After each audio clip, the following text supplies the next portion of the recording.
पहिल्यांदा ज्यावेळेस माझी उमेदवारी फिक्स झाली, किती दिवस झालं, फक्त माझी उमेदवारी 17 तारखेच्या अगोदर 2 दिवस झाले. आम्ही अगोदर कोणतीच तयारी केली नव्हती. माझा 15 दिवसात प्रत्येक प्रभागात गेले. विशेष म्हणजे मी साठेनगर मध्ये आल्यानंतर प्रत्येकाची तक्रार होती, आम्ही आमचं तुम्ही काम केलं पाहिजे, तुम्ही मला सहकार्य करा, मी तुमचं काम केल्याशिवाय राहणार नाही. आणि प्रत्येक महिला म्हणते, आणि अगोदर माझ्या घरी कचरा गाडी येत होती, तिथं आल्यानंतर तू का आलं नाही रे कचरा न्यायला, त्याच्या आमच्या पगारीच झाला नाही. त्या अहो त्यांना स्वतःची नगरपालिका स्वच्छ करता येत नाही, शहर काय स्वच्छ करणार आहे. आणि परत हेच महिला माझ्या पाठीच्या आहेत सगळ्या, संपूर्ण ह्या महिलाचा परिवार आहे. माझी उमेदवारी माझ्या घरच्यांनी दिलेली आहे, हा संपूर्ण माझा मतदार आहे, त्यांनी माझी उमेदवारी निश्चित केलेली आहे. ते काय म्हणतात माहिती का, आधीचा फक्त नम्रता आणि स्वभाव त्याला बघून आम्ही मतदान देणार आहे.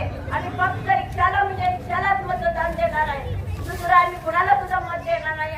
आमच्या विजयाताई आणि तुम्ही प्रत्येक आम्हाला इलेक्शन पुढे ढकललं, आमचा फायदा झाला का, तर आम्ही आमचं संपूर्ण